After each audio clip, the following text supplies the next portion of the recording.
Well, welcome everybody to New Beginnings Toastmasters. This is a bit of an off-scheduled meeting tonight. This is not normal for us. This is more of a fun educational type session. We are inviting anybody and everybody throughout the district to come. I just called a few more people and it looks like we're gonna have at least 2 or 3 more people show up. Tonight is gonna be all about emotional intelligence. This is not something that we always want to deal with, but it's something that we're forced to deal with all the time, all day, every day. It doesn't matter whether we're at work, we're at home, or with our family. This is something that's central to who we are. As a matter of fact, this is something that's been ingrained in us ever since we were young. And that's what our presenter tonight, Mr. Matt Davis, is actually going to tell us about. I know Matt because he's not my boss's boss's boss. He's actually the chief risk officer of my bank. And he is here tonight to tell us all about the color code. Hopefully, it looks like some of you have taken the color code. If not, there was a link sent out via email. I would encourage you to go ahead and try that at some point. But without further ado, unless anybody has any questions, I would like to welcome our presenter tonight, the one, the only, Mr. Matt Davis. Thank you very much, Robert. And I really am excited to be here with everyone tonight. I would like to ask, for in terms of housekeeping, I'd make a suggestion. I think I've got good internet connection, but if for some reason you end up not hearing me, just raise your hand or let me know, and I'll be sure and address that issue, but I think it'll be fine. So what I have today is I have a presentation that I often will do for various groups. As Robert mentioned, I've done this a lot at the at Town Bank, where we both work. And this is very important, I think, an aspect of, and I would take it so far as to say this is probably one of the most important aspects of risk management. There is a very good book that I recently and currently am reading, and it's called Behavioral Risk Management. And everything that we do and experience in our life, including relationships of all sorts, has to go through our own personal filters, right? We have to interpret the reality that we live in and the experiences that we go through. And that is going to vary from person to person. And so this is what I personally like about utilizing the color code personality assessment framework, which was developed probably 30 plus years ago by a psychologist named Dr. Taylor Hartman. And I'll go through that. But I have a PowerPoint presentation that I'd like to do. Now, the idea behind this is to give you an overview. There's a lot more information that can be found from the author's website. And we have information. I know you've already, I think most of you have taken the assessments. You can find more there. So I will actually start to share my screen and go through this presentation. Robert, how long, what time? It's 7:10 now. What time would you like me to finish up? I would say that people tend to turn into pumpkins around 9 o'clock. So I'm not sure. I don't think it's going to take you that long. No, yeah, that's good. We will be sure and finish up before then, so everybody can get to their latest Netflix binge or whatever it is you have going on. So let me see, hopefully, if I can get this going. And let's see. Does everyone see that? Yes. Terrific. So hopefully my little box here to the left, I can minimize that. Okay. Through the benefit of Google, I was able to find a little information on Toastmasters. And what really caught my eye as I read through this is the underlying phrases here. The purpose of Toastmasters is to promote communication, public speaking, and leadership. And that really resonated with me. I actually did attend a Toastmasters club back in Raleigh, North Carolina, before I came and moved up to work for Town Bank. I thoroughly enjoyed it, and I had all the intentions of joining that one, but obviously got a curveball and a wonderful opportunity, so I had to move. But I'm very intrigued and very, I guess, interested in Toastmasters for all the things that it does to accomplish. So we'll move forward. Let's see if I can get this. So a couple of quotes as we start off from Dr. Hartman. No business is ever better than the quality of its people and relationships. and I'll take that one step further, is that it's not just business, it's life in general. You know, life is really defined by the quality of the people in our lives and the relationships that we have. And then the second one is understanding, respecting, and relying on each other is the essence of great companies. And by extension, I would say the essence of a great life. So my comments tonight are based on the book by Dr. Hartman. There are actually two books. And if you look on Amazon, you can find both of these. This is the omnibus edition, which is sort of a 2-for-1. You can acquire both of them. And I'll go in and talk about really what both of these are. But these are all about identifying and developing. And those are the two words I would encourage you to keep in mind as we go through this. So, personal connection, connecting with everybody, relationships, leadership, effective speaking. All of this has to do with connecting with others. It is simple, but it is not always easy. And a couple of more pictures here just to get the point across.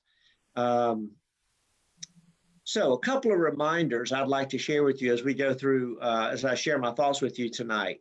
And this is really important that each of you remember this. Number one, no color in the color code assessment is superior.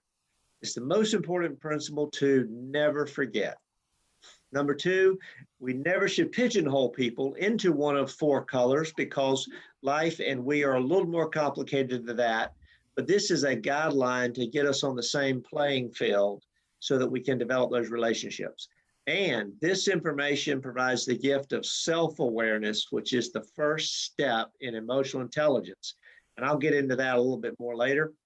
And the important thing is, hopefully this information will be practically helpful in all of your relationships. There are many very good assessment tools out there. There's Myers-Briggs, there's the DISC profile, there's Strength Finders, there's the Enneagram. There are many of those, and these are all very good. I like this particular assessment for 2 reasons. Number one, I think it does a very good job of describing everybody's driving core motive. And it also is easy to remember by the simple use of colors. So a few more reminders. We must all be careful not to project. If I'm a blue, I see the world through the lens of a blue, and I automatically assume that other people may be blue or should be blues, which is something we have to be very careful about. We must not project. And this is a tool for growth. It is not a weapon to criticize or limit ourselves or other people. And it's certainly not an excuse for poor behavior.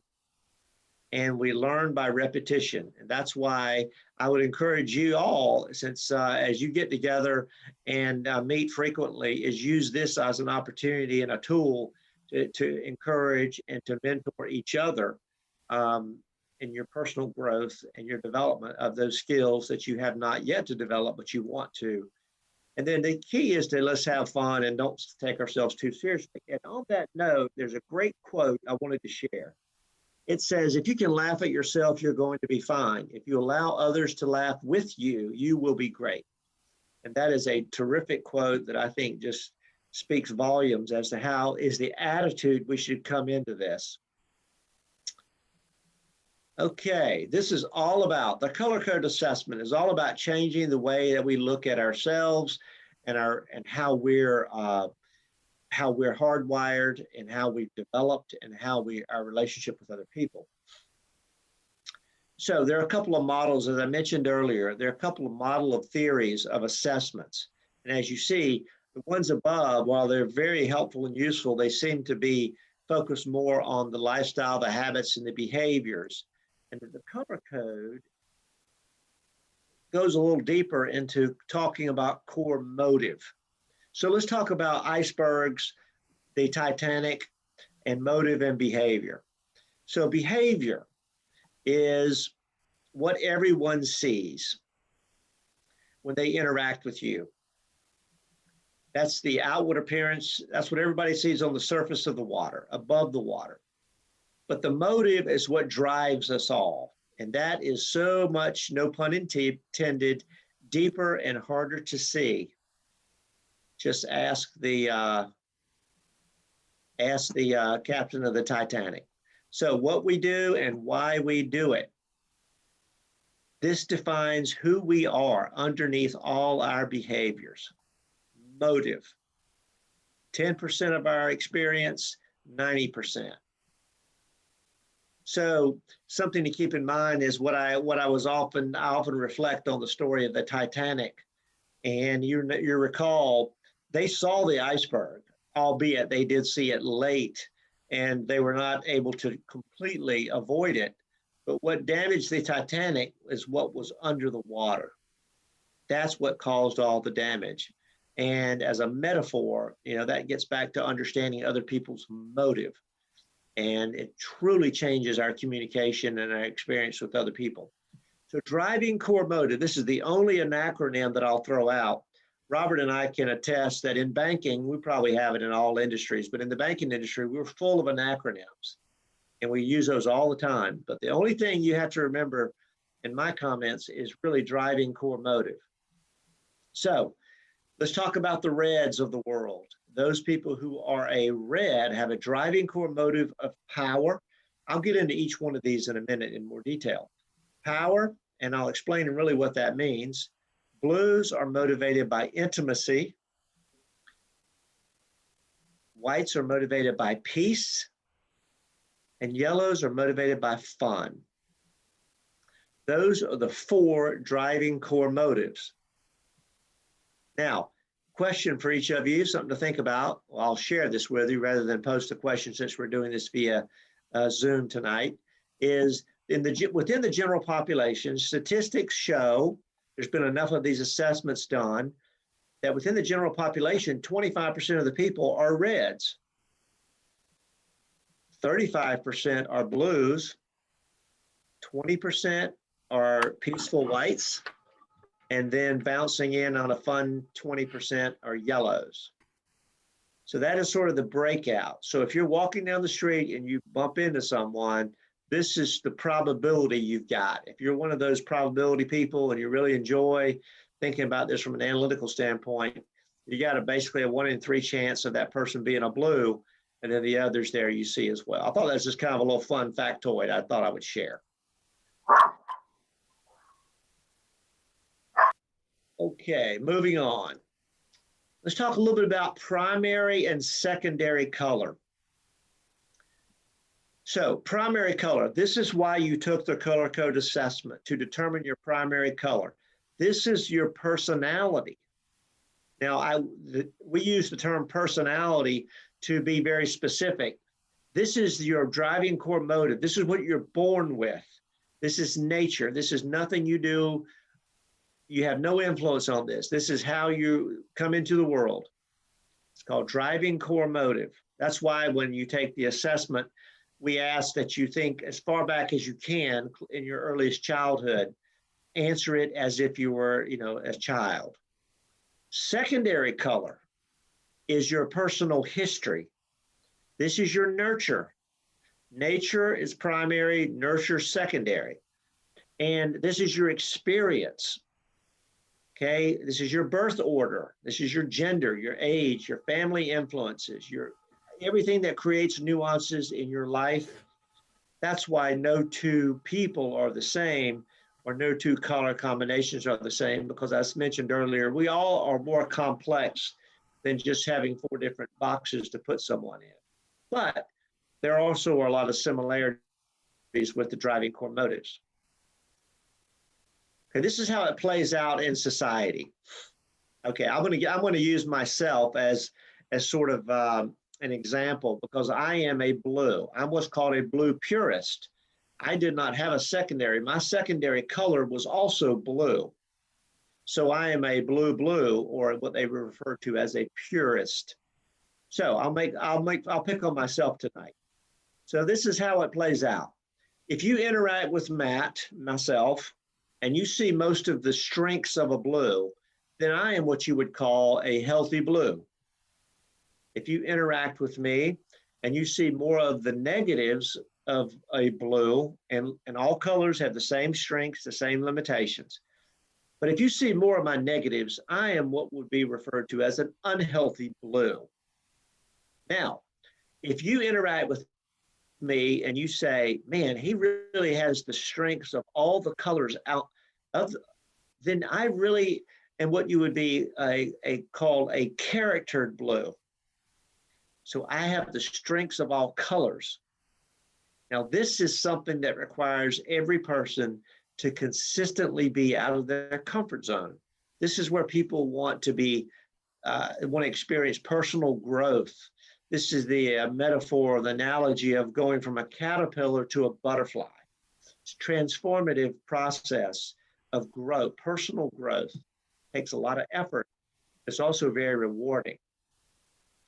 Now, if you also see all the negatives of all the colors, then you would say Matt is just simply dysfunctional. And so I thought that was, and that's obviously very rare in society, those type of people who have obviously a lot of issues, a lot of things to kind of work through. So that's sort of the spectrum. Think about this as the spectrum. And as we go through this tonight, think about yourself, think about the people that you interact with, think about where you want to be. You know, you can go through life being a very healthy color, healthy and happy color, and the world is a better place for it. But if you want to get to that truly, to get the most out of relationships, it really requires you to become more character. But it is up to you, so to speak. So reminders, again, there is no right or wrong color. Any color can do any job. And any color can have a great relationship with any other color. Those are three important aspects to always remember. So we're going to talk about the reds. And for some reason, my PowerPoint doesn't not doing this in order, but let's talk about the reds. Motivated by power. So what exactly does this mean? Power oftentimes is misunderstood. It basically means simply getting things done. Reds love to get things done. They're very efficient, effective. They love going from A to B to C to D. Nobody does it better than Reds. They're born that way. They don't have to think about it. It's just who they are. And I work with Robert, and I can attest that he is a Red. And that is a very good thing, by the way. So, just as I said, it does not mean control. Reds sometimes are dealt, they're sometimes unduly criticized because people say, oh, he just wants to control me, he's a Red. That's absolutely not true. It's a major injustice. They just want to be and get things done. Their natural talents are leadership and vision. They don't have to think about these. They don't have to work towards these. They may have to fine tune it, but these two talents are very natural to them. So here are some pictures that kind of explain symbolically what Reds really, who they are. And these are all very self-explanatory. I'll spend just a few minutes going through it. Goals, blood, sweat, and tears, success, achievement, climbing stairs, reaching the peak of a mountain, hitting the target. All of these represent, and hothead too. Not that Robert is certainly not a hothead. He'd be a charactered Red, of course. But yeah, I thought this was kind of fun. This gives you an idea. And also, bottom right-hand corner, Reds have a natural gift for understanding money. They think 10, 20 years down the road when it comes to financial matters. They're just very good for planning for the future. So the Red strengths: responsible, they're visionary, they're focused, they're confident, they're natural leaders, and they're very proactive. You don't have to wait. You don't have to wait to tell a Red to do something. You basically just have to get out of the way because they are so driven. Now, limitations. Of course, this does not apply to any Reds that are on this in your group, but this hypothetically would be the negatives of other Reds. Selfish, insensitive. They can be seen as arrogant. They sometimes have to always be right, and they can sometimes be impatient. And they're not the only ones, but those are the main ones. So what they need and what they want. I won't necessarily go through all of this, but I'll just kind of leave it up for you to look at just for a few seconds. They like to look good. They like to be right. They want to be respected. They really enjoy being in leadership positions. They're very productive. They like to hide their insecurities. Reds don't really typically open up and show their vulnerabilities, even though a character red certainly could do that. They like challenge and adventure. So here's what you do to relate to Reds. And we'll just pick on Robert and say, if you want to have a rich, rewarding relationship with Robert, when you talk to him, be logical, present your facts logically, have your facts and figures, have your I's dotted, your T's crossed, be brief, direct, specific, articulate your feelings clearly, and support their correct decisions. In other words, play to their healthy egos. There's nothing wrong with that. That's what they like. You don't need to go in and they really don't want to hear a long, drawn out, emotionally charged reason for doing something. They want facts and figures and brevity. There was a funny story one time I heard somewhere where a CEO basically said, he never sends an email out that he can't put the entire contents in the subject line. And that was a red CEO for you. It's just brevity is key. And logic, use logic. If you're going to argue with a red, get your facts and figures. Don't argue from an emotional perspective. Do not, as I said, don't go down the emotional track when it comes to arguing. Don't be slow and indecisive. They will not wait around. And do not wait for Reds to ask for your opinion. You give it, because if you don't, they're going to move on. And do not take their arguments personally. Robert's giving me a thumbs up. Do not take their arguments personally. This is one of the toughest things sometimes you do with the red, is that blues are really bad about this. Oh, that person's just insensitive. They're just an insensitive red. It's an easy criticism to make. You can't take it personally because it's water under the bridge. They're great about it. If you don't deal with it today, tomorrow is a new day. It's done with. Red's under stress. Here's how you tell if Robert's having a bad day. These are some of the things he'll do. He'll delegate. He will demand. He will cause stress in other people. He is sometimes very focused on tasks, and he can be a little aggressive. That just tells you, if you see this, they're probably having a stressful day. Here's a little fun cartoon. I'm not bossy. I just have better ideas. Spoken like a true red. All right. Famous Reds. Thought y'all would enjoy this. So Angelina Jolie, I did not know that, but now that I do know that, I see that in her personality that she brings to the big screen. Simon Cowell, obviously that's a very obvious one. And the last one I've kind of saved, this is going to surprise you, because just when you thought that I have fully described what a red looks like, and just when you said, I got this, I understand what a red is, I can pick them out easy, here's one for you that will surprise you.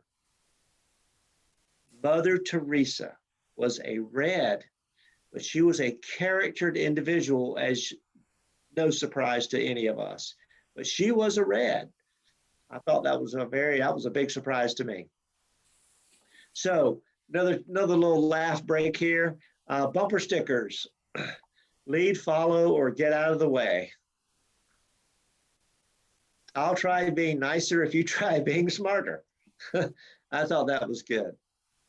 A couple of red bumper stickers. All right, let's talk about blues. Motivated by intimacy, involving warm friendship or a personally close or familiar association or feeling. These people love deep personal, emotional connections with others. That's what makes life worth living for a blue. Natural traits are quality and service. The old expression, if you're going to do it, you better do it right. Or life's not living unless you unless you live it with deep relationships. If you're going to do something, do it right. They're perfectionists. I'll go into this list in just in a minute. So here's some more representations of blues. They're very analytical, upper left-hand corner. Across the top, very attention to detail. Can be very can stress out very easily. They're very loyal, very loving, very heart-driven. They wear their hearts on their sleeves. They can stress out. You see the cat there a little further down. Like I said, loyal, very obedient and following rules. And as I said, emotional and loving and just overall sensitive people. These are your blues. Strengths, caring, sincere, intuitive. I say intuitive I'll pause on that one for a minute. Blues read people, situations better than anyone. When they're in a meeting, they pretty much are completely in tune with how every person is feeling, and they sense and they pick up on body language, they pick up on nuance, they read situations better than anyone. It's a very natural talent. They're very loyal and they're very thoughtful. Blues are most likely to write handwritten notes and thank yous. They go out of their way to mention little things. It's the small things that matter most, probably said by a blue. So limitations for those blues not in the meeting, of course, certainly doesn't apply to yours truly. That was complete sarcasm. Robert does work with me. So blues can sometimes be self-righteous. We're perfectionists. We're idealists. We live up here and the rest of the world lives down, and so we judge the world pretty harshly.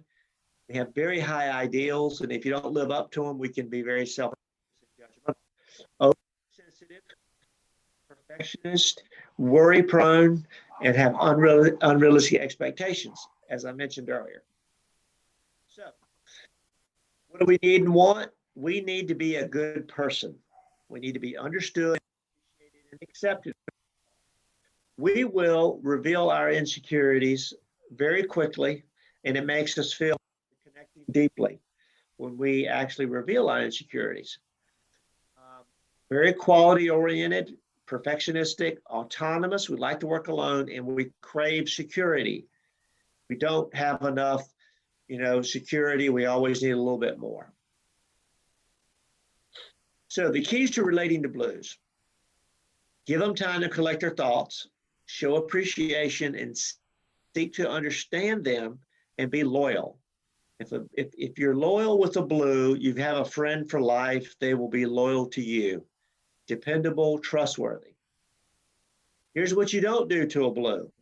Don't make them feel guilty, because they already feel guilty about something. Don't expect them to forgive too quickly. Give us a few years to get over something when you hurt our feelings. Don't promote too much change. Blues are not naturally spontaneous. We have to get our brains wrapped around any kind of change, and that takes a while. And I'm married to a yellow, and I have learned that, and she has helped me become much more spontaneous. Well, at least I think I have. She would probably tell you I've got a long ways to go, but I think I've come a long way. But I'm not naturally very spontaneous. So here's what we do under stress. We worry, we get depressed, we withdraw, we avoid, we blame ourselves first, and then we blame other people. But everything starts with our own fault. I didn't do something well. It was my fault. I should have done this, that kind of thing. So how to recognize a blue? Here's our to-do list every day. We worry, we analyze, we feel guilty, and we repeat. And we do that every day. I thought that was kind of comical. That's a pretty good idea. It gives you an idea of what a blue is like. Famous blues: Oprah Winfrey, Walt Disney, and Abraham Lincoln. Now, let me take a minute just to mention Oprah Winfrey. Blues, I said they want to reveal their insecurities. There's a great book written by Brene Brown called The Power of Vulnerability.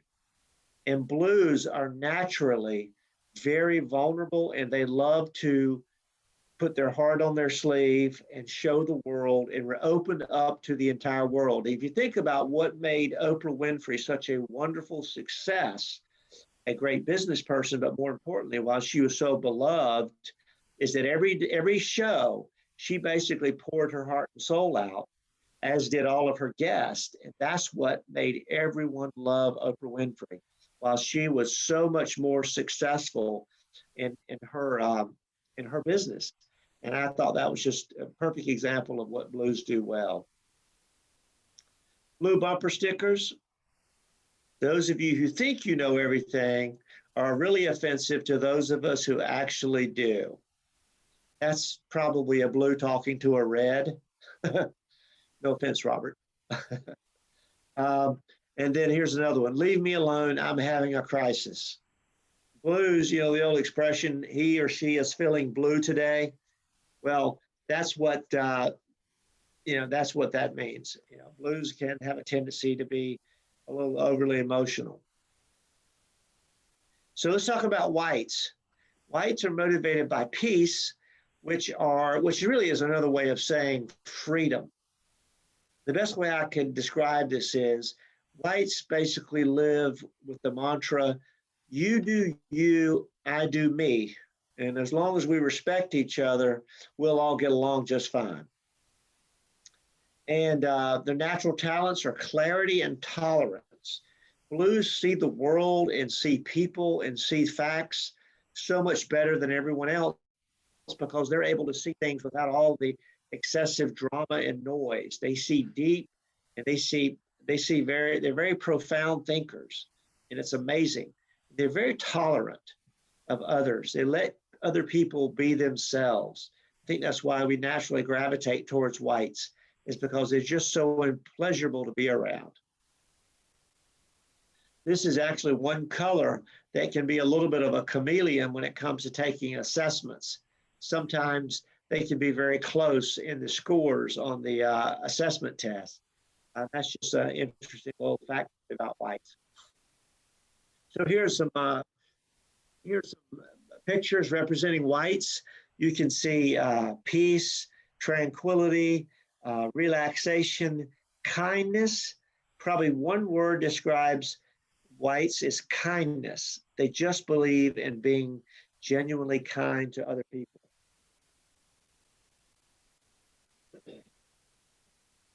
Relaxation. I think whites probably make good yoga instructors. So strengths, kindness, even-tempered. They're very objective. They don't judge. I've often said that if I was going to go stand before a judge for a crime, I would hope that this judge would be a sort of a white personality, because I know that then you're getting a fair assessment by someone who is very objective, very diplomatic, and they see everything. And they are the best listeners in the world. Nobody listens intently like a white. They can be indecisive. They can be silently stubborn, which is very important to differentiate that as it relates to your relationships with whites. They avoid conflict. This idea of it's important to just not argue and have conflict. They avoid it. They can sometimes be unexpressive, hard to read what's going on because, again, their facial expressions are sometimes unchanged based on their emotions. And they can sometimes be a little detached. So here's what they need. They need to feel good on the inside. It all starts with them as an individual. They need to feel good on the inside, and then they are concerned with the outside. They need to have space. They need to be respected and to be accepted. They do not like to feel like someone is trying to change them or control them. They like to be independent. Keys to relating to whites: accept their individuality, create an informal, relaxed setting. Combine firmness with kindness. You can do both. And show patience. They are the most patient people in the world, and they really want the same respect given to them. Do not be cruel or insensitive. Whites will shut down and you will never get anything done, and you will not make them do anything they do not want to do. Remember, silently stubborn. Don't force immediate verbal expression. Sometimes it can be very frustrating to other colors when dealing with the whites because they sometimes have a little bit of a poker face and they don't necessarily express themselves. So it leaves you wondering, what are they thinking? But that doesn't mean that they don't have thoughts and or feelings. Don't overwhelm them too much. They're very methodical in their thought process. Don't force confrontation because it won't happen. They will avoid it. Under stress, they close down, they ignore, they fantasize, they stuff stress, they stuff it in a mattress, so to speak. They blame others and then they blame themselves.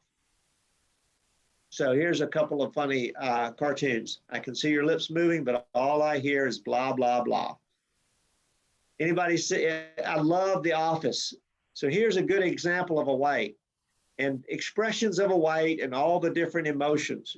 What you see is they all look the same. That is kind of what you experience with a white personality. Famous whites, Yoda, Einstein, and Gwyneth Paltrow. I did not know that about Gwyneth Paltrow, but now that I know that, and when I see her in roles, I see that definite white trait that she brings to her role. And Yoda, obviously, who doesn't know who Yoda is, and or just the ultimate and just wisdom. And when's the last time you saw Yoda get stressed out? It doesn't happen.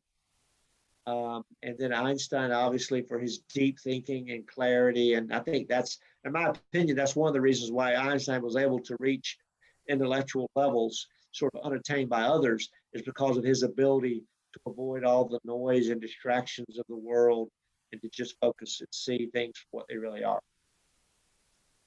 White bumper stickers, if I pretend to agree, will you go away? I'm not deaf, I'm just ignoring you.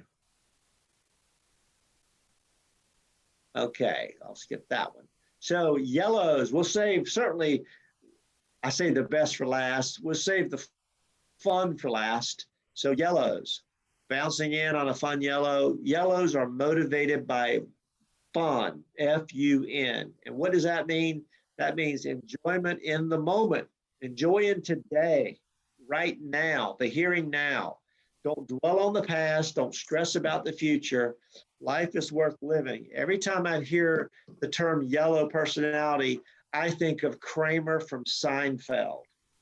You think about it. Every day was just massively enjoyable, and it was just excitement, like approaching it like a small child, and it's just a lot to be said for that. Natural talents, enthusiasm, and optimism. They see the glass half full, and they just wake up every morning in a good mood. They don't have to think about it like us blues do. We have to think about, oh, how do I feel today? Yellows, when their feet hit the floor, they are happy. Happy is as happy does. Yellow people love themselves because they know exactly what they love. They know exactly what they love to do and always find time to do it. It's from Dr. Hartman. Strengths, happy, sociable, spontaneous, charismatic, and inclusive. Yellows don't like going to lunch by themselves. They always want to grab somebody to go with them. That's that extrovert, inclusivity. It's a wonderful, admirable trait. Blues, on the other hand, I love to have my lunchtime because I can go sort of be introspective, gather myself, think, ponder. I don't mind being by myself for lunch. Yellow limitations, uncommitted, disorganized, afraid to face facts, unfocused, impulsive, to look good socially, to be noticed, to be praised, to receive approval from the masses. They want to be free and happy, enjoy playful adventure. All of this is what describes a yellow. Here's what you do when you have a yellow in your life. Be positive and upbeat. Don't be the old Debbie Downer. Don't be a negative naysayer, because a yellow will get away from you. Normally what happens is yellows are so contagious. They usually bring people up as opposed to being brought down. Offer praise and appreciation. Enjoy them to work. Enjoy them to encourage them to enjoy work, and then encourage their verbal self-expression. Yellows are very spontaneous and very quick on their feet. They can just speak eloquently. I think, for instance, speaking of Toastmasters, yellows have a natural ability to just speak very spontaneously and off the cuff, very confidently. They know the right words to say. It just comes to them naturally. Do not ignore a yellow. Do not expect them to dwell on problems. That's good for us blues to know, because a yellow, the great thing about being married to a yellow is that my wife may be mad at me today, but there's a very good chance tomorrow she is going to be over it. And that is a wonderful thing. Trust me. Don't control them, their time, their schedule, and don't give them too much rope. They just might hang themselves. So under stress, they jump ship, they make light of things. Yellows oftentimes will introduce humor as a way to manage stress. And sometimes they get busy and not working in business. They just like being busy. They escape in fun and they blame other people sometimes. That's only under stress, and no yellows that we know, of course. All right. How to recognize a yellow. Hey, it doesn't matter if you got sick as long as you had fun on the ride. Fun yellow. Here's some famous yellows. President Clinton, Will Ferrell, and Amy Poehler from Saturday Night Live. And, I always knew President Clinton was one of the best, he was one of the most gifted speakers, I think, of any president we had. And he was a yellow. Another one was Ronald Reagan, who was also a yellow. Yellows, as I mentioned earlier, are very good speakers. Okay, yellow bumper stickers. Here we go. Hard work may not kill me, but why take the chance? Shiny objects distract me. I thought that was funny. I think Andrew likes that one. I'm going to be real careful here, because being married to a wonderful yellow, I can attest to that one. I'm, on the other hand, the opposite. I've got OCD going on. I get on one project and I get obsessed until I finish it. It's got to be done, and then I can move on to another one. I don't have that creative genius that allows me to float around on different projects. One project at a time, get it finished, and then move on. I think Reds like that approach too. All right, let's see. Take a laugh break real quick. Trash cans and hotel rooms. I'm going to tell you a story right now, very quickly. I'm going to skip the trash can story and talk about hotel rooms. Okay. So, who in the group is a red? Andrew. Okay, and Robert. Okay, we're going to say Andrew. We'll pick on Andrew because we picked on Robert enough today. He's already heard this. So Andrew is a red. Andrew has a reservation at a hotel room. He goes in after a long day's work to check in. The clerk working at the front desk, she says, I'm sorry, Mr. Bullock, I do not have a room for you. So what happens? Okay, he's a red. He gets the presidential suite. That's what happens. Basically, Andrew says, I'm sorry. I'm sorry that your incompetence is getting in the way of me getting my room. I want my room. He gets a room. That's what Reds do. They get things done. Okay. So that's your red story. Okay. Now, who's a blue? Okay. Well, let's see here. We got Tammy, Jane, and Steve. And I'm sorry, my screen is not showing. Hold on one second. I want to make sure. I'll pick on someone on the next screen. Jane, you're a blue? Okay, Jane's the blue. So we'll use Jane. So Jane goes to the same hotel and she goes in, checks in after a long day at work. Clerk says, I'm sorry, Jane, Miss Carter, I do not have a room for you. What happens? That's okay. Don't feel bad. It's probably my fault that I didn't call in and check to make sure I had a room, when in reality, Jane called 3 times to make sure she had that room. But she feels worse. She feels bad that the clerk feels bad. And so she basically is so focused on the clerk's feelings and disappointment and worry that she just says it's no problem. She moves on and goes somewhere else and gets a room somewhere else. That's what a blue does. Okay, let's go to the whites. So who is a white in the group? Anyone? You'll have to. If you want to raise your hand, it's under reactions. Yeah, who's a, I okay? think Lee. Lee? Yeah. Okay. Yeah, Lee Walker, Mr. Walker. Okay. Lee goes to check in and the clerk says, I'm sorry, Mr. Walker, don't have a room for you. Lee says, you know what? It's okay. There's a couch over here in the lobby. I'm going to crash on the couch. If a room comes available, just wake me up. It's all good. And I love that because whites just go with the flow, right? There's no point in blowing your top. There's no point in dominating. There's no point in feeling bad about it. Just be. And I thought that was great. So, and usually I would add to that story for whites. Usually whites, I think this is sort of karma. Usually there is a room that comes available because the whites have just approached it the right way. And usually I think karma brings a room to them. So we saved the fun group for last. So let's talk about yellows. So who are the yellows in the group? Probably Dorothy and Donna. Okay. Donna, you're yellow? Okay, Donna's shaking her head. Okay, Donna. So Donna goes up, checks in, goes to check in. I'm sorry, Miss James, we do not have a room for you. So what happens? Well, Donna talks to the clerk for 1 hour about absolutely nothing. And the clerk loves Donna so much, she takes her home and puts her up in her own house. That's what yellows do.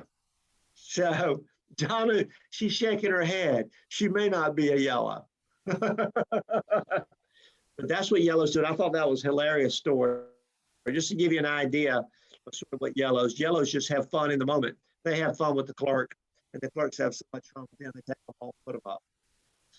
So, okay, let's talk about emotional intelligence and the color code.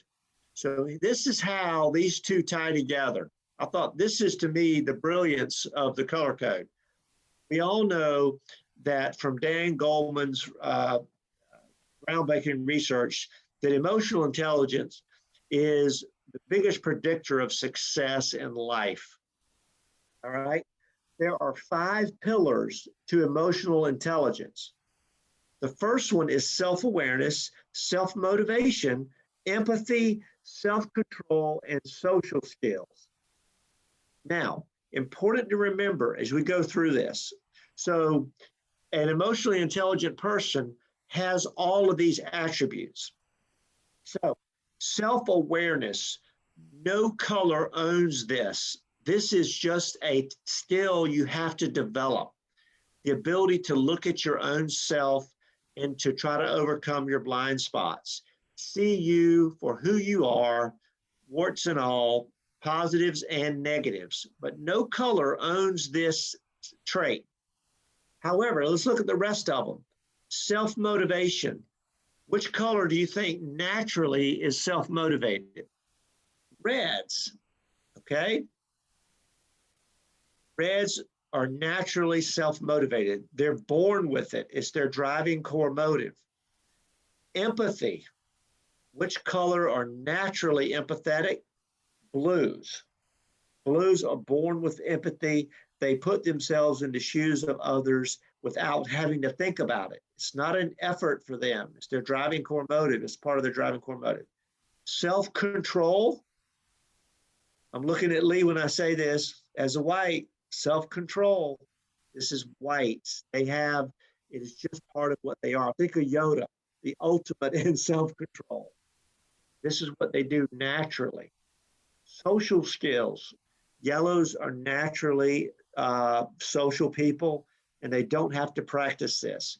So now we're going to talk about how the two tie together. So remember what I said about being a charactered person. A charactered person lives in all of the colors. So an emotionally intelligent person is a person with character. Developing character, the strengths of all colors, a lifelong process of growth. This is the strengths of every color side by side. An emotionally intelligent person would have many of these attributes, not just one column. How do we do this? This is part of, in my opinion, what it means to develop character or to develop emotional intelligence. We have to recognize our blind spots. We have to be self-aware. We have to set goals for personal growth. We have to get out of our comfort zone. A good example of this would to say, for me as a blue, I don't really need to worry too much about the blue columns as long as I'm a healthy blue. But I may set a goal to say, for the month of April, I'm really going to focus on being a much better listener, which is a natural white strength. Or I need to be much more decisive or focused, which is a red strength, yellow, so forth, so forth. So set goals, weekly, monthly. And once you set a goal, if you have someone that you really trust, whether it be somebody you're in a relationship with, a friend, confidant, or an executive coach, let them know what you're trying to do. Say, I'm really trying to be much more carefree and living in the moment, quit worrying so much. I need your help, hold me accountable, encourage me, give me some feedback, that kind of stuff. And then assess your progress and be patient. This is a lifelong process. It is not something you achieve and you're kind of one and done. This is what makes life worth living. This is the ability to grow and to get the most out of life, and more importantly, get the most out of relationships with other people. And then once you do all this, do it again and repeat and repeat and repeat. So that's the idea there between emotional intelligence and developing character. So take another little short break. If you had a coffee cup, you could put it on your desk. Here's what they might say. The red would say, to save time, let's just do it my way. All about being efficient and effective. A blue coffee cup would say, be nice, I remember. Blues are notorious for holding grudges. A white coffee cup, if I pretend to agree, will you go away? And the yellow coffee cup would say, trust me, I'm awesome. I thought that was great. We're getting to the home stretch here. We're almost done. So again, if you had one cheat sheet to keep in your desk drawer, which is what I have one of these, and it says, Matt, this is what you do to build a relationship with each one of these personality types. So if I know I'm going to sit down with Robert and he and I have got to talk about something, I can very quickly glance at this, and it just is a good reminder of how I should best interact with Robert. And he could do the same with me as a blue. Now, that having been said, the other side of the coin is, what do you not do? Here's what not to do when dealing with Robert or Matt or any of the other colors. And again, I call these I keep literally both of these in my desk drawer, and I look at them on a regular basis as a part of my personal relationship building. And I also have the character code sheet that I showed. So when I set my personal goals, I strive to work on an attribute that is not natural to me. So closing thoughts. Personality is a gift. Remember, in the context of this assessment, it's what you're born with. Character is a victory. Character is people's learned gifts out of your comfort zone, personal growth is something we strive for. It is predominantly character or emotional intelligence, that not personality, that ultimately determines the quality of our lives. So that is the end of my presentation. I really appreciate y'all listening and paying attention, and I would open it up to anyone who has any questions. Please fire away, and if I don't know the answer, I will get you the answer. Anybody have any thoughts or comments, or if you just want to make a comment, feel free to. As a red who's trying to practice and hearing others and less of my voice, I would like to hear what questions Steve Smith has, since he's very interested in a lot of this material. Well, I don't really have a question, but an observation. First of all, Matt, thank you very much for a very well done presentation. I really enjoyed it, and it was great to get this exposure to the system. And again, I can relate so much of it to the disc consulting that I do, but this is really, really good. And the observation, and we discussed it in the pre-session, and that was that I think you can see that over time, the lines blur, and that may be an age thing or experience. But so often, like I answered this, having done the initial test, trying to remember my childhood, and came out as a blue. And then almost immediately when you got into the reds, I said, oh, I'm a red. And then I saw things in the white and the yellow and the blue. I thought, well, I have a little bit of that and a little bit of that. So I like the way you wrapped it up with these tables, that I can, like you said earlier, don't pigeonhole. And then I can look at areas where I'm weak and I want to develop my character and concentrate on those, because I'm kind of like a little bit of a rainbow. Well, it's funny you say that, Steve. Thank you for your comments. It's funny you say that, because I've often heard that term used for describing people that are charactered, is that literally a rainbow. And that's super important. And you're absolutely right. I'm convinced the older we get, the more we experience life and go through trial and error. We unfortunately, some of us are slower learners than others, but we learn, things to develop to be successful. And it's not always easy, but it clearly is an evolutionary process through life.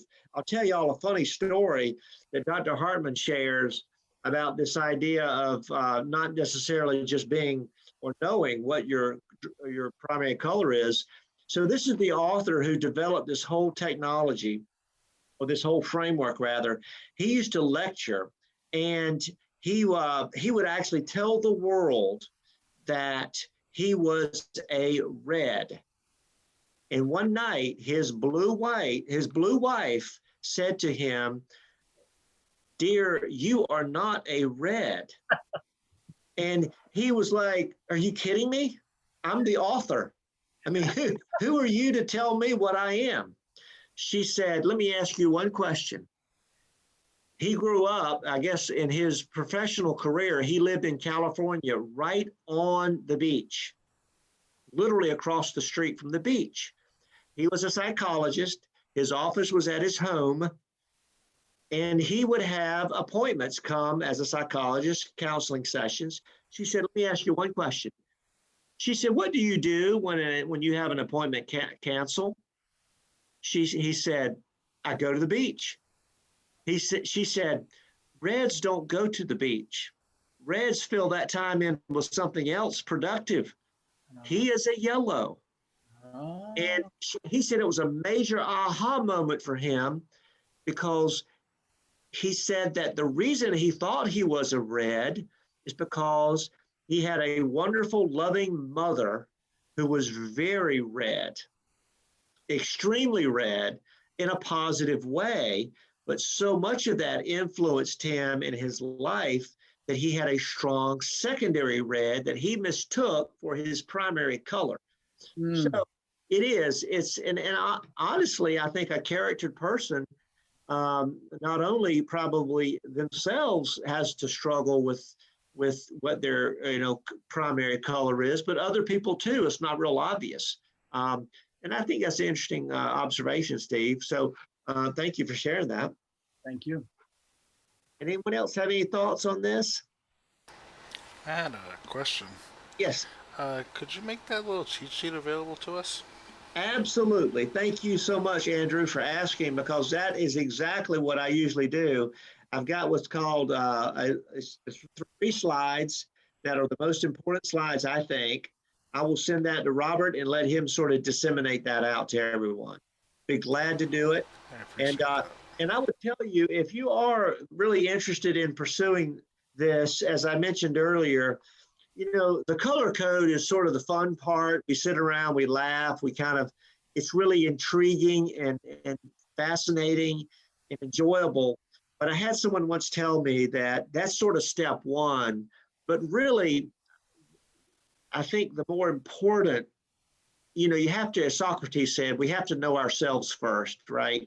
But the really, I think, more rewarding part of this whole process is getting to the character code assessment. There is a second assessment that you can also take from the author's website. And again, I have no financial interest whatsoever. I should have given you this disclaimer up front.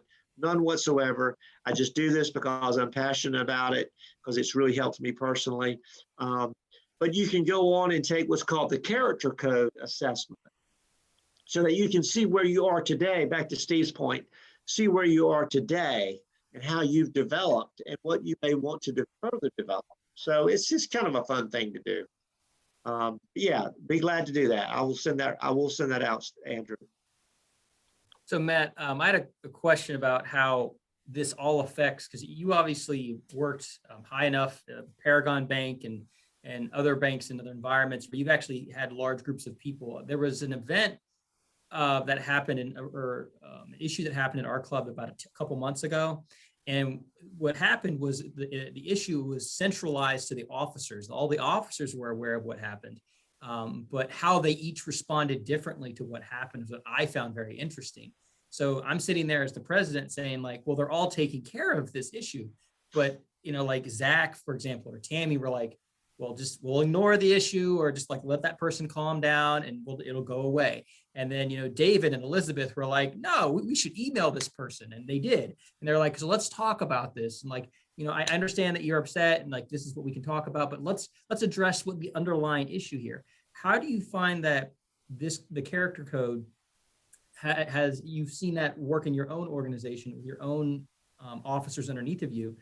And how have you seen that it's been able to allow them to communicate or either learn traits from each other or communicate better with people across the board? Well, that's a good question, Robert. I would say first and foremost, as a blue, now again, you got to remember, I see the whole world through my blue lens. So here's what I do. The first thing I do is I have to remind myself over and over and over, don't judge other people through my blue lens, because they don't see things the way I see them. Projection, right? Avoid projecting and avoid judging other people. Try to see the world through their lens. Again, blues are supposed to be good at empathy, and we are, but it's a balancing effort, because you want to be empathetic and not judgmental, right? You want to be tolerant. You want to be white tolerant. You want to see the bigger picture with the eyes, lens of a yellow. You want to know that ultimately we're still having fun. Don't let single things get blown out of proportion. And you want to take the skills of a red and look at the facts and don't take things so personally. So you think about, okay, what do I admire about the different colors and how they're dealing with this issue? And so I had this conversation in my head, and it really does help remind me to practice what I preach, so to speak. It's not always easy, because as blues, we get very emotionally charged when we get to arguing, right? And we fail to see things with as much logic as we should.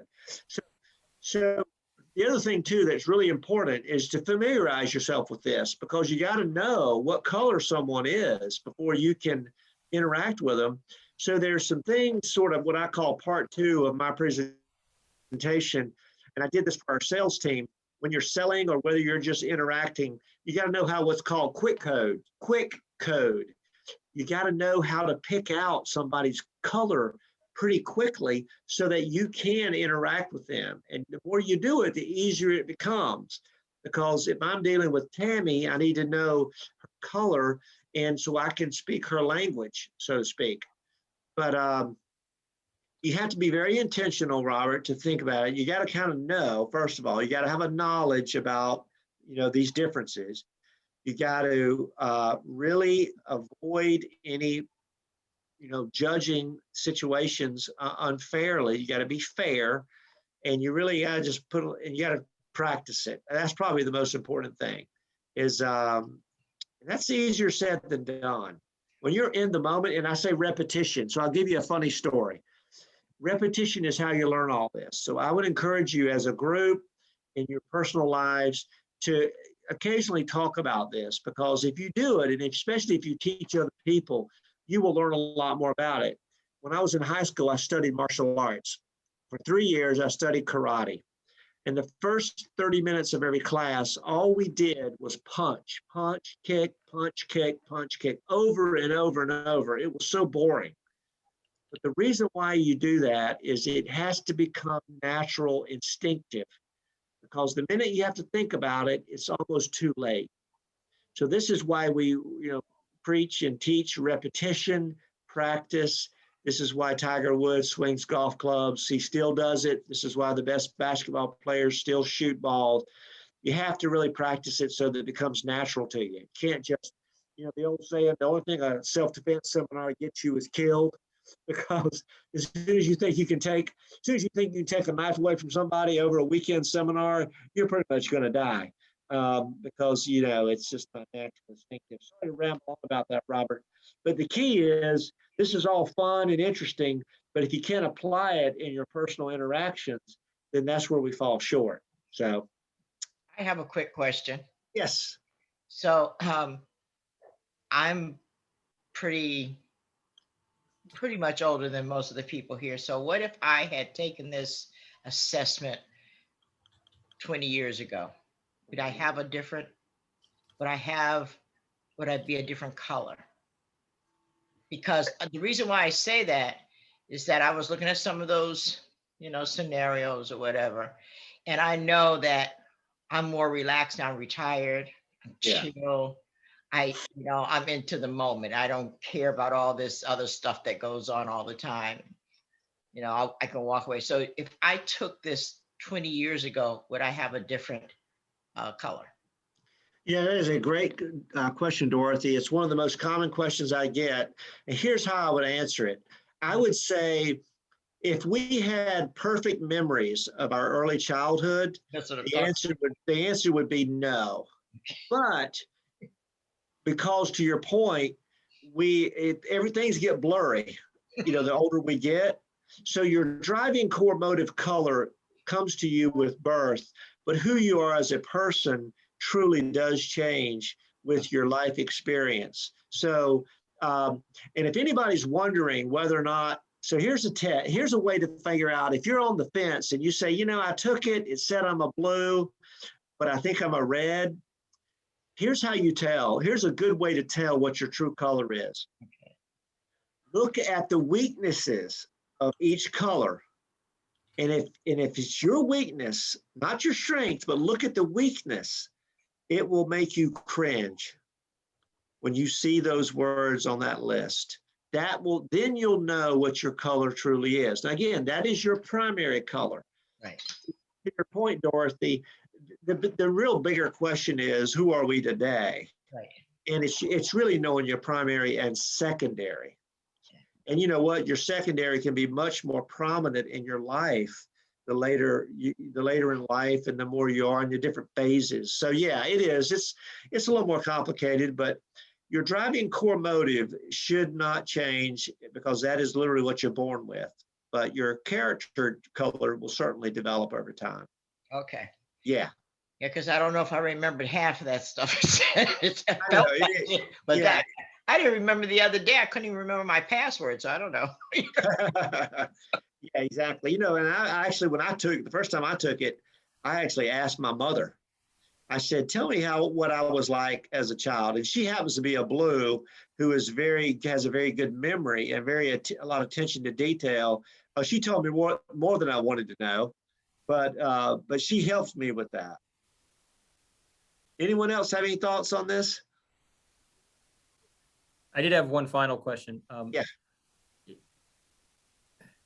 I find that in working, you're in a work environment, especially with your boss, that a lot of times you spend more time in a given week with your boss or your work family than you do with your actual family.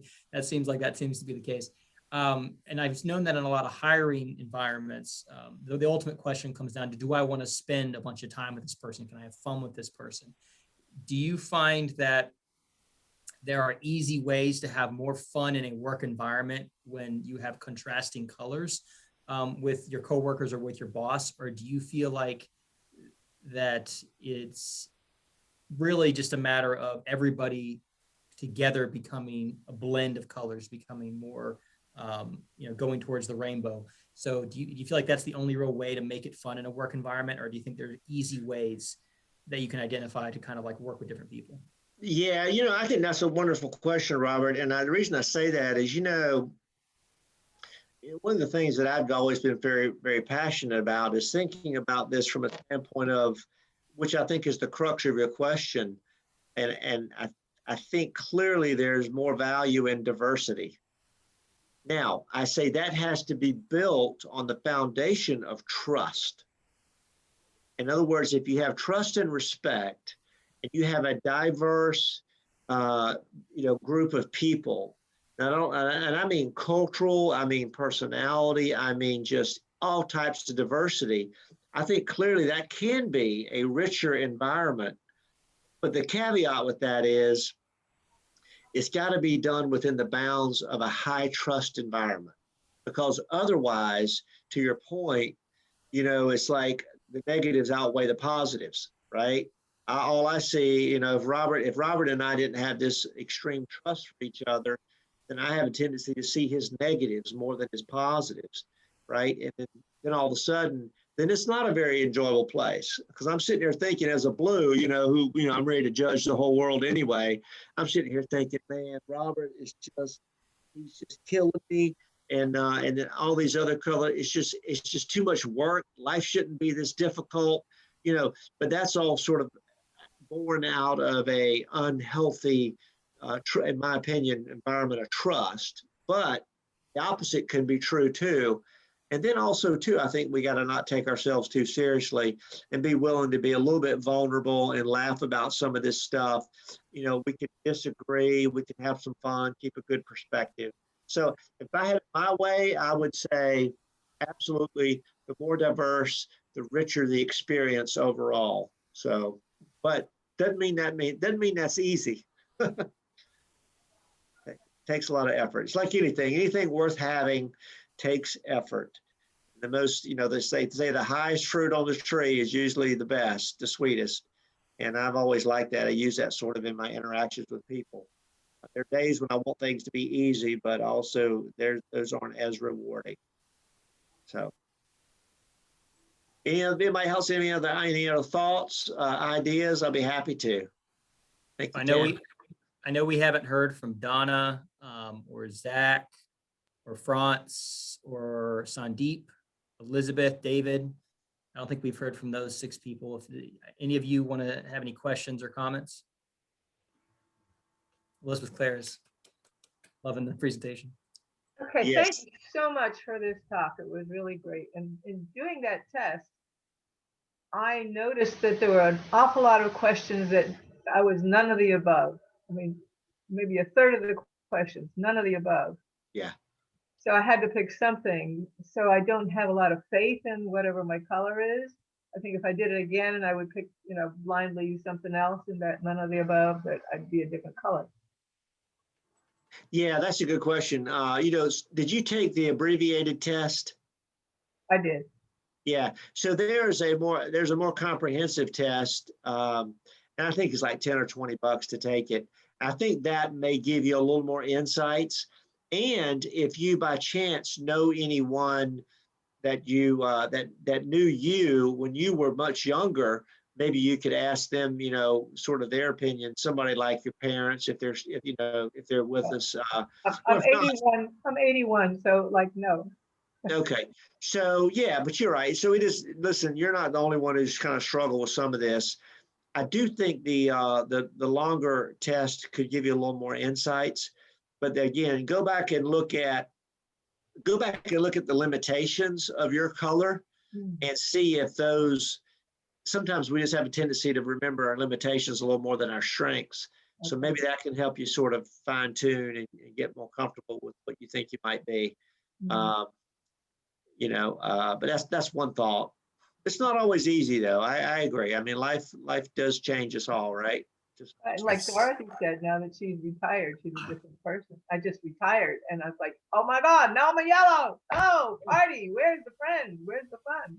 well, that's actually a good thing. When I retire, I hope I can be a yellow and not be so blue and stressed out. That's a great point. I think Franz, did you have something you wanted to say? Yes, no, I was saying great presentation. I see myself combination of the blue and the yellow, so that's great participation. Thanks. Absolutely. Glad to have it, be able to share this with you. I hope there's some, as I say, I hope there's some nuggets in here for everybody. We can all take, I learn something every time I share it. That's why for selfish reasons, I like to do this, because it helps me sort of embed this a little bit into my DNA and helps me remember some things when I'm interacting with other people. So, but again, Robert, listen, and I'd love to have anyone reach out to me if anybody would love to chat more about this or just want some general thoughts. Robert, you're welcome to share my email, phone number. Again, I do this out of just pure enjoyment and love for the content. So happy to share any more if I need to. Thank you, Mr. Davis. All right. Well, thank you, sir. That was absolutely wonderful.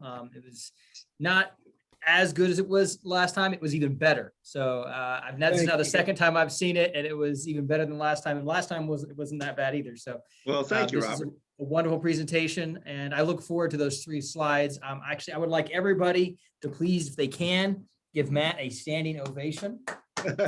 Something that we do in Toastmasters, and everybody I feel like I should bow. Thank you all. Y'all have been so kind. You're a great crowd, a great audience. Thank Y'all you. know. You're wonderful. You're Yeah. certainly welcome. I'm going to sign off now, let y'all finish out your meeting. But again, best of everything to you all, and thank you again. Thank you, Matt. All right, take care. Take care. Thanks. All right, just a quick reminder, everybody, next Tuesday, we are going to be meeting. We meet first, second, and fourth. It is the 4th Tuesday next week.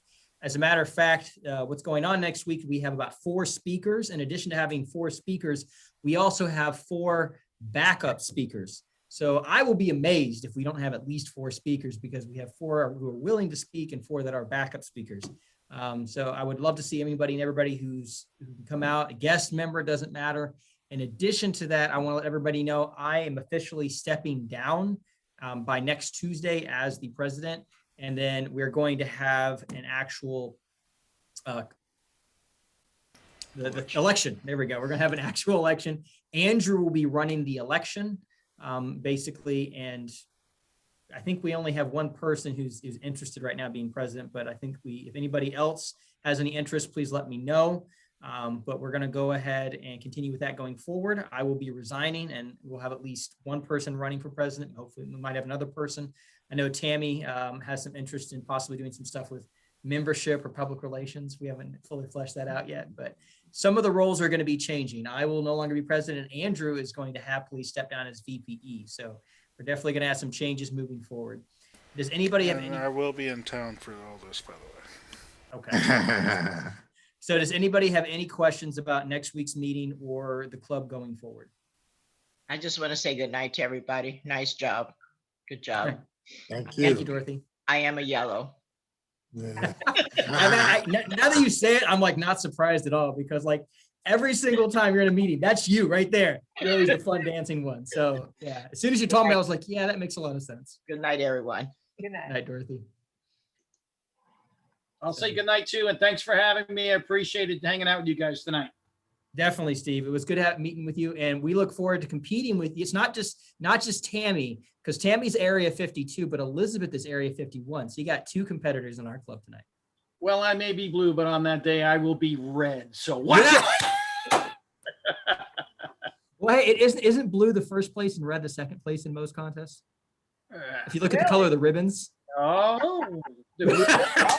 Oh, I'm keeping my blue. ribbon at the top, right, sorry.